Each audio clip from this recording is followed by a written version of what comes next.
Hello everyone, this is Priya. Welcome back to our channel commerce world tutorial. मैंने start किया economics chapter number 3B elasticity of demand.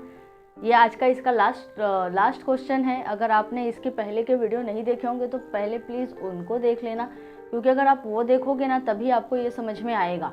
क्योंकि जो chapter के जो other question होते हैं वो मोस्ट ऑफ जो स्टार्टिंग के क्वेश्चन होते हैं ना उस पर डिपेंड होते हैं। तो जब तुम स्टार्टिंग के क्वेश्चन पढ़ोगे ना तभी आपको इसका ये भी आंसर समझ में आएगा। तो पहले वो वीडियो देख लेना, फिर इसको देखोगे तो ज़्यादा क्लियरली समझ में आएगा। नेक्स्ट लास्ट क्वेश्चन है आपका, importance of elasticity of demand. Importance क्या है इलास्टिसिटी ऑफ डिमांड का? हम लोग ने पढ़ा इलास्टिसिटी ऑफ डिमांड क्या है। इलास्टिसिटी का मतलब मैंने आपको क्या बताया, रिस्पॉन्सिवनेस यानी चेंज होना। इलास्टिक मतलब चेंज होना, डिमांड में चेंज होना, और इन इलास्टिक मतलब चेंज नहीं होना। तो अगर प्राइस इलास्टिसिटी ऑफ डिमांड का वीडियो नहीं देखा होगा तो वो देख लेना, वो देखोगे तो आपको इजीली समझ में आएगा। तो अब क्या इंपॉर्टेंस है इलास्टिसिटी ऑफ डिमांड का और किन के लिए कैसा कैसा इसका रोल है, क्या इंपॉर्टेंट है। फर्स्ट है इम्पोर्टेंस टू अ प्रोड्यूसर, यानी ये जो इलास्टिसिटी ऑफ डिमांड है ये प्रोड्यूसर के लिए कैसे इंपॉर्टेंस है। प्रोड्यूसर क्या करते हैं, प्रोड्यूस करते हैं। तो जब वो मार्केट में किसी चीज़ को प्रोड्यूस कर रहे हैं तो प्रोड्यूस करने के साथ साथ उनके लिए ये बहुत इंपॉर्टेंट रहता है कि जब वो मार्केट में उस प्रोडक्ट को लाएं तो उसका प्राइस क्या होना चाहिए। जैसे एक मार्कर है तो इसकी मार्केट में क्या प्राइस चलेगी, क्या मार्केट में इसकी क्या प्राइस होनी चाहिए जिसकी वजह से प्रोड्यूसर का भी फ़ायदा हो और कस्टमर भी सेटिस्फाइड हो। तो प्रोड्यूसर के लिए इलास्टिसिटी ऑफ डिमांड इंपॉर्टेंट है, क्योंकि वो इलास्टिसिटी ऑफ डिमांड की हेल्प से किसी भी प्रोडक्ट की प्राइस को डिसाइड करते हैं। देखो, every producer has to decide the price of his product at which he has to sell, कि किस प्राइस पे उसको सेल करना है। For this purpose elasticity of demand becomes important. इसीलिए इलास्टिसिटी ऑफ डिमांड उसके लिए बहुत इंपॉर्टेंट रहता है। अब आप बोलो कि इंपॉर्टेंट क्यों रहता है, देखो इलास्टिसिटी ऑफ डिमांड, इसके पहले जब मैंने क्वेश्चन पढ़ाया था तो मैंने आपको बताया कि इलास्टिक का मतलब चेंज होना और इन इलास्टिक का मतलब चेंज नहीं होना। तो कुछ ऐसे प्रोडक्ट होते हैं जिनका मार्केट में डिमांड बार बार चेंज होता रहता है, लेकिन कुछ ऐसे प्रोडक्ट हैं जिनका डिमांड बार बार चेंज नहीं होता, चाहे प्राइस कम हो ज़्यादा हो। मैंने मेडिसिन का एग्जाम्पल दिया था आपको, अपने नीड्स और इम्पोर्टेंस के हिसाब से, अपने नेसेसिटीज़ के हिसाब से भी होता है। कमोडिटी कौन सा ज़्यादा नेसेसरी है तो वो लोग ज़्यादा परचेस करेंगे, यानी उनके डिमांड की पॉसिबिलिटी ज़्यादा है। लेकिन जो ज़्यादा नेसेसरी नहीं है उसके डिमांड की पॉसिबिलिटी ज़्यादा नहीं है। तो इसीलिए प्रोड्यूसर क्या करते हैं ना, जिनके डिमांड की पॉसिबिलिटी ज़्यादा होती है उनके डिमांड में, उनके प्राइस में ज़्यादा चेंजेस नहीं होता। लेकिन अगर जो प्रोडक्ट ऐसे हैं कि जिनका डिमांड मार्केट में कंटिन्यूअस ना हो या फिर ज़्यादा ना हो, उनके डिमांड में ज़्यादा चेंज ना हो, तो इसकी वजह से क्या होता है ना, उनका प्राइस हाई रखते हैं मार्केट में। क्यों? क्योंकि वो ज़्यादा तो जल्दी सेल होगा नहीं। जैसे कुछ लग्जरी चीज़ें, अब एसी हो गया, टीवी हो गया, फ्रिज हो गया, हम एक ही बार खरीदते हैं। एक बार खरीदेंगे तो एटलीस्ट 4-5 साल के लिए, 10 साल के लिए हमारी छुट्टी हो जाती है। ऐसा हो जाता है कि चलो अब 4-5 साल तो नहीं लेना। तो इसीलिए ऐसी चीज़ों का मार्केट में प्राइस ज़्यादा होता है। क्योंकि मान लो हमारे पास एक टीवी है, हम मिडिल क्लास हैं, दूसरी टीवी बहुत ज़्यादा सस्ती आ गई, ये हमने 20,000 का लिया था, अरे दूसरा हमें इससे भी अच्छा फीचर 10,000 में मिल रहा है। तो लेकिन अगर हमें ज़्यादा रिक्वायरमेंट नहीं है तो हम अपना 10,000 रुपये उसमें डालेंगे नहीं, क्योंकि हम लोग उतने रिच पीपल नहीं है ना, मिडिल क्लास के। तो मिडिल क्लास वाले इतना जल्दी किसी चीज़ों में पैसा नहीं इन्वेस्ट करते या नहीं वेस्ट करते। क्यों? क्योंकि जब तक हमारा काम जिन चीज़ों से चल रहा है तब तक हम उसको चलाएंगे। तो प्राइस कम हो या ज़्यादा हो, हमें जब रिक्वायरमेंट होगी तब हम लेंगे, नहीं होगी तो नहीं लेंगे। तो इसी वजह से अभी टीवी का कैसा है, टीवी फ्रिज का डिमांड मार्केट में मतलब ऐसे फ्रिक्वेंटली ऐसा नहीं कि आज एक टीवी ले लिया, चलो 10 दिन के बाद फिर एक टीवी ले लेते, चलो 10 दिन के बाद, ऐसा तो नहीं करते। इसीलिए इनका जो डिमांड है ज़्यादा चेंज नहीं होता, इसी वजह से इनका प्राइस क्या होता है, हाई रखते हैं। जो प्रोड्यूसर रहते हैं ना, इनका ऐसी चीज़ों का जिनका डिमांड मार्केट में ज़्यादा नहीं होता उनका प्राइस ज़्यादा रखते हैं। तो इलास्टिसिटी ऑफ डिमांड हमें हेल्प करता है प्राइस डिसाइड करने में।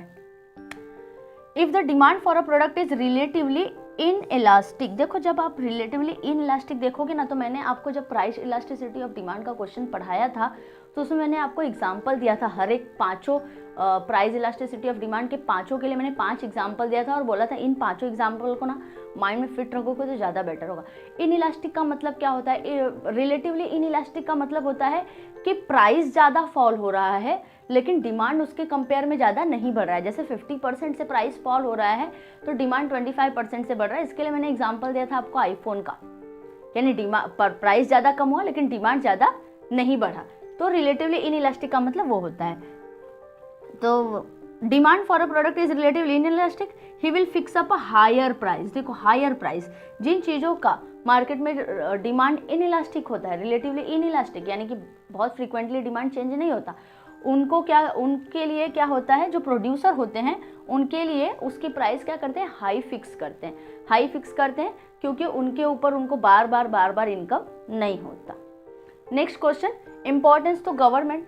अब इलास्टिसिटी ऑफ डिमांड गवर्नमेंट्स के लिए कैसे इंपॉर्टेंट है, तो गवर्नमेंट क्या करती है, टैक्सेशन पॉलिसी निकालती है।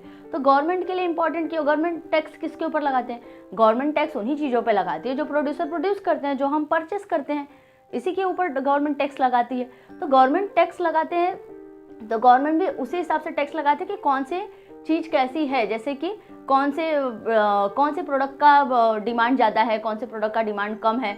अगर डिमांड कम है तो गवर्नमेंट भी उस पर हाई टैक्स लगाती है। जैसे मैंने टीवी का एग्जांपल दिया यहाँ के लिए, वही सेम एग्जांपल यहाँ पे फॉलो करते हैं कि जो चीज़ें ज़्यादा फ्रिक्वेंटली नहीं परचेस की जाती है, बार बार परचेस नहीं की जाती, उस पर गवर्नमेंट क्या करती है, उस पर हाई टैक्स लगाती है।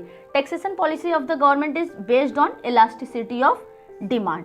Those commodities whose demand is relatively inelastic. देखो यहाँ पे रिलेटिवली इनइलास्टिक है, आईफोन का एग्जांपल याद रखना, will be taxed more because it will no affect their demand, क्योंकि उनके प्राइस की वजह से डिमांड पे इफेक्ट नहीं पड़ने वाला, इसीलिए इनके ऊपर भी गवर्नमेंट क्या करती है, हाई टैक्सेशन लगाती है, ज़्यादा टैक्स चार्ज करती है, क्योंकि बार बार गवर्नमेंट को उस प्रोडक्ट पे टैक्स नहीं मिलता। Next one, importance two factor pricing. देखो फैक्टर प्राइसिंग, जहाँ भी आप फैक्टर सुनोगे ना, तो फैक्टर का मतलब आपको याद रखना है land, labour, capital and entrepreneur. इन चारों को कहा जाता है factor of production. Factor pricing यानी land, labour, capital and entrepreneur. अब इन चारों का प्राइस भी डिसाइड करता है कौन, इलास्टिसिटी ऑफ डिमांड की लैंड को क्या मिलना चाहिए, लेबर को क्या मिलना चाहिए, रेंट को क्या मिलना चाहिए, एंटरप्रेन्योर को क्या मिलना चाहिए और कैपिटल को क्या मिलना चाहिए। तो factor production which demand is relatively inelastic can command a higher price as compare to those having elasticity of demand. यानी ये जो फैक्टर ऑफ प्रोडक्शन है, जैसे लेबर की बात कर लेते हैं, तो लेबर क्या करते हैं, हाई प्राइस डिमांड करते हैं किसके ऊपर, जो क्या रे इनइलास्टिक होता है, जो रिलेटिवली इनइलास्टिक होता है, यानी कि जिनका डिमांड ज़्यादा मार्केट में नहीं होता। प्रोडक्शन तो होता है लेकिन डिमांड एक टाइम के बाद ही होता है, ऐसे हर 10 दिन में तो डिमांड नहीं होता। तो ऐसी चीज़ों के लिए जो लेबर है ना, वो भी हाई प्राइस चार्ज करते हैं। जैसे कि यहाँ पे जहाँ पे प्रोड्यूसर हाई प्राइस लगाते हैं, गवर्नमेंट हाई टैक्सेशन लेता है, उसी तरीके से जो फैक्टर प्राइसिंग है ना, वो भी हाई प्राइस अपना उनका जो वेजेस है वो हाई डिमांड करते हैं। क्यों, क्योंकि उनको भी पता है कि इनका प्रोडक्शन हो गया तो अब तो कुछ समय के बाद ही होगा प्रोडक्शन, तो बाद में ही उनको मिलेगा।